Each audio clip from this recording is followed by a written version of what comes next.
So, how did you come up with this idea? I mean, I wrote it up, but...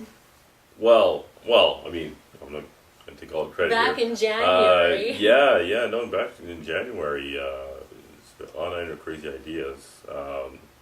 She calls me and she tells me that she was interested in taking part in the Y2Y competition, and that she'd like to do something in Haiti, and if there's anything that we could think about.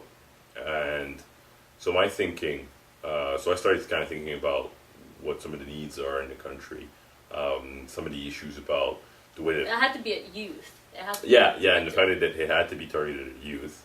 So I was thinking that one of the big challenges for youth in Haiti often are that when they're it's employment, that especially even when they get an education, it's hard for them to find something in the country that matches that. So that's why a lot of them end up leaving the country. So, and also I was thinking also about, every time I've gone to Haiti, I've roots there, so I go there very often. And every time I go there, the thing that always strikes me is how how entrepreneurial people are. How it doesn't take much for people to start their own little operation. From the merchants in the street to just you can be driving on the road to the arts, the way that people sell arts, their own paintings and their own art pieces. The way you can be driving on the road and you see someone setting up their own tire repair operation with barely any tools.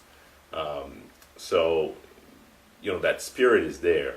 It's kind of what is lacking often is just proper organization to make these businesses thrive.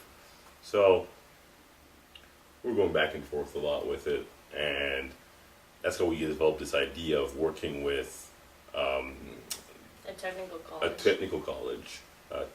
Taking students who have already some kind of technical education, masonry, construction, and civil engineering, and giving them something that would complement that for them to have the tools to be able to start their own businesses or to be entrepreneurs or contractors. To compete with inefficient businesses that are Yes. there, or inefficient projects. It doesn't have to be businesses. It can be nonprofit. NGO work is oftentimes criticized for being inefficient, So these people who have the technical expertise may have better ideas of how to accomplish those same goals. So really want to enable that. So then what happened is that after we wrote it up and we submitted it for review, we were one of the 24 applicants for the Youth Innovation Fund, and we won. Mm-hmm. Surprise, surprise. And then the reward is that we have to go and try to make it happen. Just,